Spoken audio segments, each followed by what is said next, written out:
This is Dee with DJ Designs, and today I'm going to show you a part 2 of the weave fabric earrings. I did so well with that first video, I decided to do a follow-up, but there is a new and improved technique with this, so make sure you stay to the end.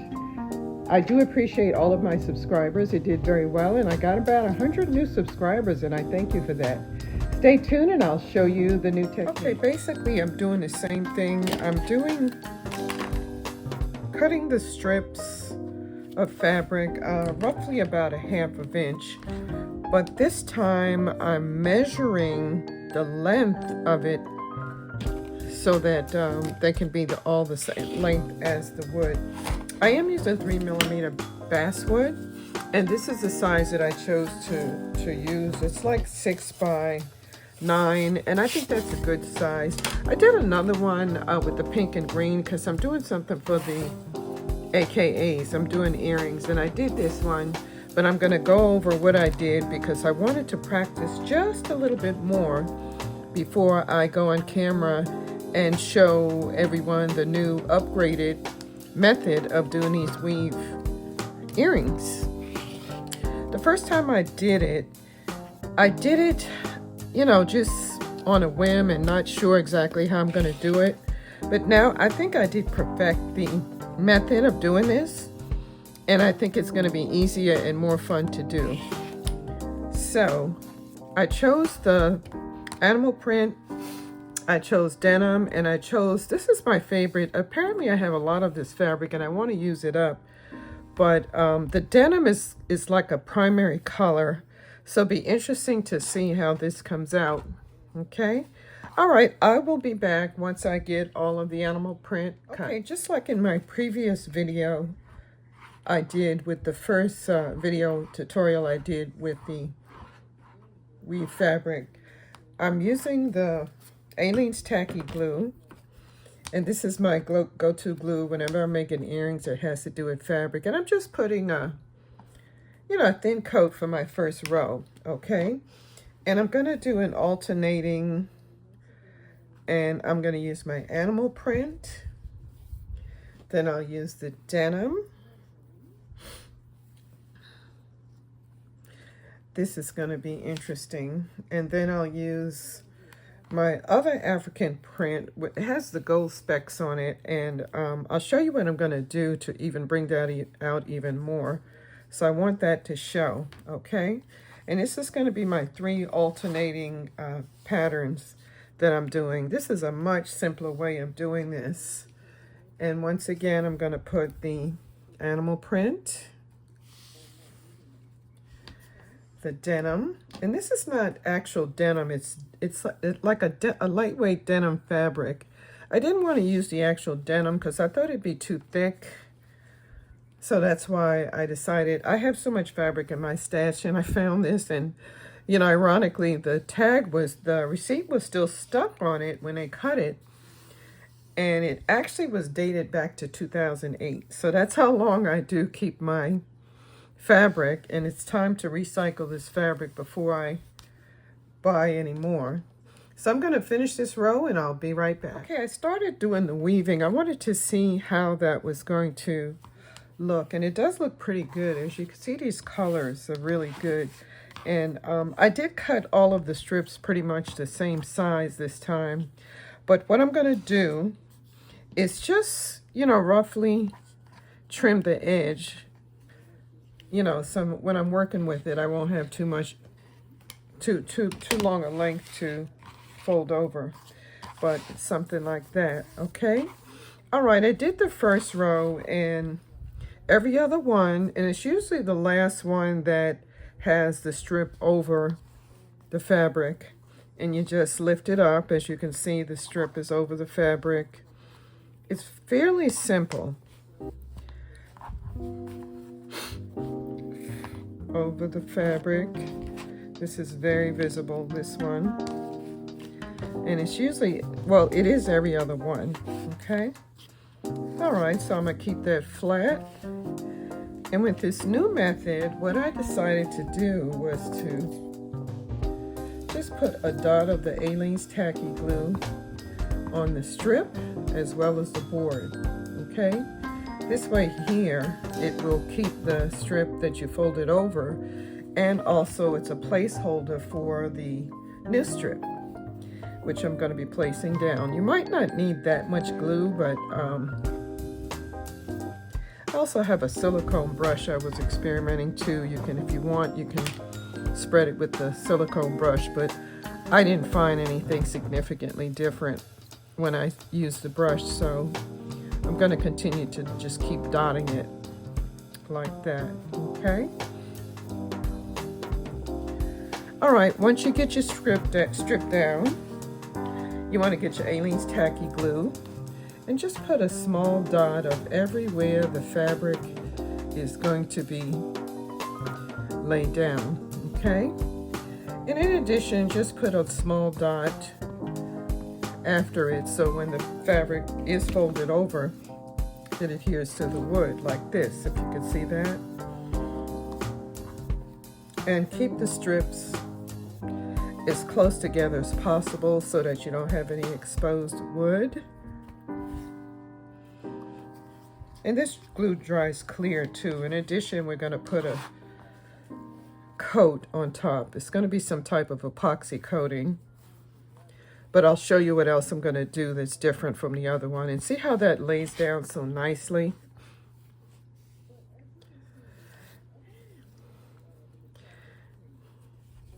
Just lay that down. And just make sure you give it a good tacking down, okay? All right, and as I do this, I'm gonna leave just a small little bit on the edge, but we're gonna cut this at the very end. But that's looking good, look at that, okay? All right, I'm going to finish the end of this, and then we are going to do the extra step that I decided to do on this one. Okay, I finished putting the strips in with the pattern that I chose. I did use this similar pattern in another video that I did when I was doing the layered strips, but these are with weaving. So once I get all of my strips on, all I'm doing is taking off the excess, because when I put it on the laser, I want to have the true edge of the board so that I don't cut outside of the board. Oh, here's another one. Okay, so I'm just taking my rotary blade and I am just cutting the excess. Nice. This is going to make some nice earrings. Okay, the extra step that I'm going to do with this, one other thing too, I am reusing, I used to use this for my polymer clay, but you know, if you take it and if you just press this, roll it and press it down, you don't have to use this. You can use anything that's round so that you could make sure everything is pressed down with all that glue. And see, I can already see the difference in how much flatter that is. And you have to do it while the glue is still kind of wet because it'll be flat. That looks so much better. Okay. All right, and what I did with that one and what I'm going to do with this one too is just take a little mica powder. It's just, and I'm putting it on the denim part, you know, just to go, you know, turn the denim part around and to make it in the same family as the colors that I'm using. And you can use gold. This one looks like it's more like a copper finish. So, okay. All right, let's take this to the laser and cut some earrings.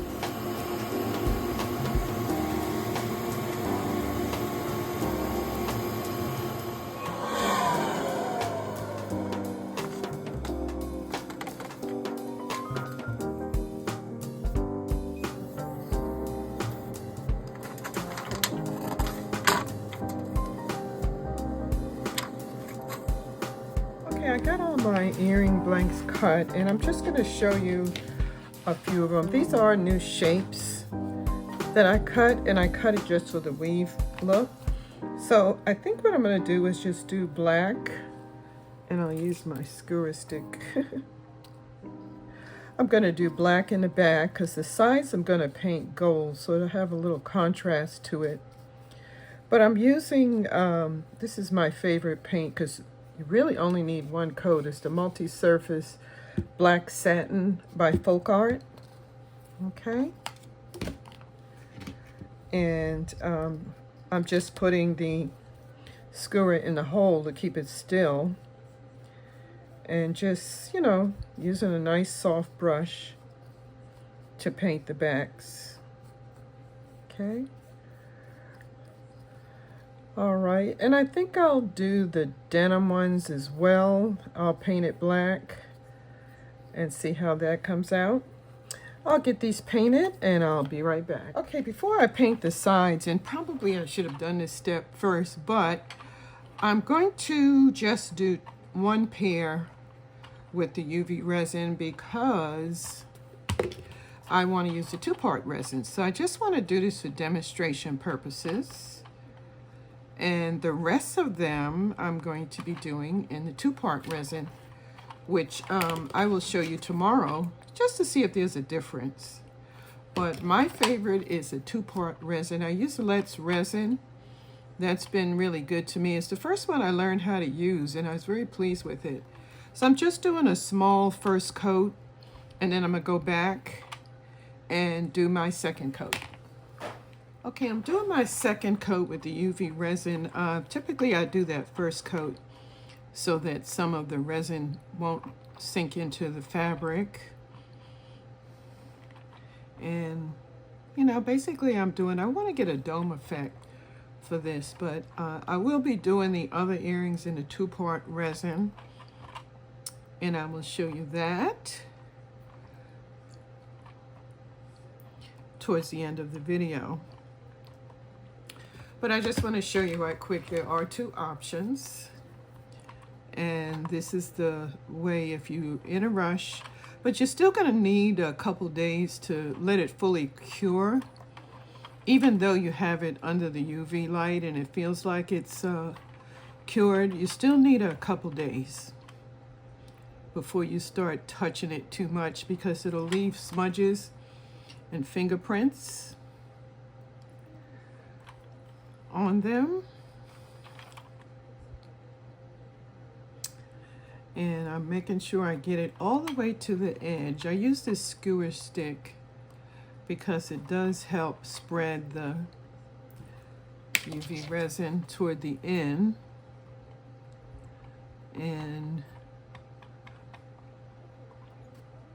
okay, that looks like it's spread enough. And I will do that. In the meantime, I'll show you, I did do the wood second part of the earring, in walnut wood, and I'll show you what I did to prepare for that. Okay, I cut the second part in walnut wood, and I'm using this Howard, it's by Howard Feed and Wax. It's wood polish and conditioner. It has beeswax and orange oil. I have great success with this. It also works good on the 1/4 inch birch wood. On the other projects I use, it seems like the wood just sinks right into the wood, and it gives a nice conditioned look. And all I'm doing is just taking a rag or some type of cloth and just put this on. And you can wipe off any excess if you have any excess. Okay. All right, and this pair, I decided I'm just going to do this, do the edges on this. I'm not going to put epoxy on it because it has denim. And for some reason, it really doesn't do well on the denim.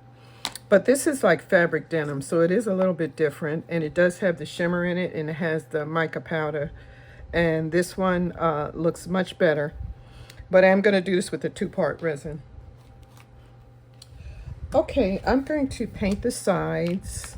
I'm also going to do the a pink and green denim one that I'm doing for the AKAs. My daughter had requested this one, so, you know, basically all you do is just paint the sides. You want to have a completely finished earring, and you don't want to have any raw ends not painted on. So I just did black because I thought this would be the best option at this point. And the same thing, you want to do black. I'm using the Posca pens. I really do like this. It's a black Posca pen. And you can find these in Walmart, but I can also put a description too. Okay? I'm going to finish up the rest of these, and then we're going to put our hardware on, and I'll be right back. Okay, I started putting the hardware on. It's looking pretty good, like that. Look at that. I wanted to try it without the resin on this one. I really like the definition that it has, so I decided not to put it on the pink and green. This is one I'm doing for the AKA with the pink and green. And basically all I'm doing is putting on my pinch bell clips, and these are my favorite clips for doing the earrings. I like the professional look. And I will put a link in the description for these pinch bell clips. I do keep them on hand. I also keep the bronze color, the gold color, and the silver color. And it seems to really go pretty well when I'm doing just, you know, plain earrings. And look at that, how professional that looks. Okay. All right, and I decided to paint the sides gold because I wanted to pick up that gold fleck. Really like that. And this is how this one came out. And I'm going to put the hardware on the rest of them, and then I'll show you how everything looks. So I did do the two-part resin. This is a couple days later, and I did cut some more designs since I do have to get ready for a vendor show next month. And I did this one, and I have a video in my YouTube channel showing how to dye these with the gold paint. It's leather, and I dyed it with the gold paint with acrylic, and it worked out pretty well. So I decided to, I couldn't decide. I cut several different colors, but I think I like this one the best. So let's do this one because I need to get a jump ring, and I'm using my favorite jump rings, pinch bell clips, I guess you call these. And you know, after I used the two-part resin, and if I had to compare the two, there's not really much difference. I do think the two-part resin is a little bit shinier. But I think the next step I'm going to use Mod Podge. First, a layer of Mod Podge before I do the resin, so I can get more of a dome effect. What I find with the fabric, a lot of the resin tend to seep into the fabric, and as it's drying, or curing, I should say. Oh, got that backwards. As it's curing, it seeps into the fabric. So I noticed that more with the two-part resin as opposed to the UV resin, because I'm able to do two coats where with the two-part resin you don't have that opportunity. Excuse me. But look at that. Really like the way that looks. And this is another one I did. It yeah, it's like a giant traditional shape, teardrop shape. And once again, I was able to find the bronze color pinch bell clips. I was excited about that.